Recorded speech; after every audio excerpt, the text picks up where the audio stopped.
Oke, saya akan membacakan selanjutnya. Hukuman akibat konspirasi dapat berupa: 1. Membayar kerugian yang diderita oleh kreditur atau ganti rugi. Yang kedua, ada pembatalan perjanjian. Yang ketiga, peralihan resiko.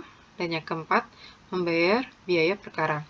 Kapan debitur dinyatakan lalai? Yakni menurut pasal 1238 menyebutkan si berutang adalah lalai bila ia dengan surat perintah atau dengan sebuah akta sejenis itu telah dinyatakan lalai, atau demi perikatannya sendiri menetapkannya bahwa si berutang akan harus dianggap lalai dengan lewatnya waktu yang ditentukan.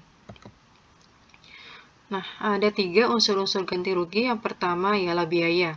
Biaya yakni segala pengeluaran atau perongkosan yang nyata-nyatanya sudah dikeluarkan oleh salah satu pihak. Nah, yang kedua ada rugi.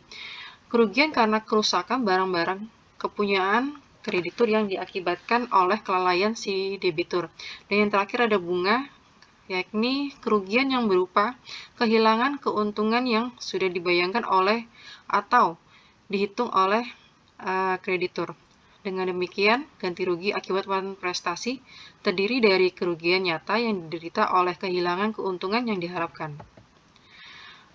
Selanjutnya ada pembatasan tuntutan ganti rugi meliputi kerugian yang dapat diduga pada saat perjanjian disepakati dan yang merupakan akibat langsung dari prestasi.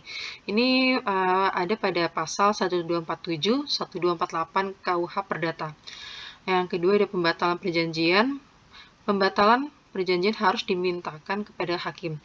Jadi tidak mungkin perjanjian itu batal secara otomatis pada waktu debitur nyata-nyata melalaikan kewajibannya. Ini termasuk dalam pasal 1266 KUH Perdata.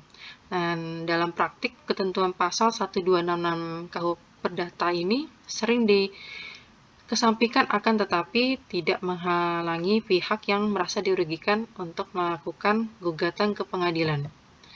Nah, ada peralihan resiko. Nah, resiko itu ialah kewajiban untuk menanggung kerugian pada kesalahan para pihak. Risiko dapat dipikulkan kepada pihak yang melakukan kelalaian, misalnya dalam perjanjian jual beli, resiko yang seharusnya ditanggung oleh pembeli dialihkan kepada penjual yang melakukan manifestasi atau sebaliknya. Nah, pengaturan resiko tersendiri itu ada pada pasal 1545 KUH Perdata, yakni sesuatu barang tertentu yang dijanjikan musnah di luar salah pemiliknya, maka persetujuan dianggap gugur, dan siapa yang dari pihak telah memenuhi persetujuan dapat menuntut kembali barang yang telah diberikannya dalam tukar-menukar. Nah, resiko dalam perjanjian sewa-menyewa ini terdapat pada pasal 155(3) KUH Perdata, menyebutkan pula bahwa selama waktu sewa, barang yang disewakan sama sekali musnah. Karena suatu kejadian yang tidak disengaja, maka persetujuan gugur demi hukum. Ketentuan tersebut berlaku apabila para pihak tidak mengatur lain dalam perjanjian.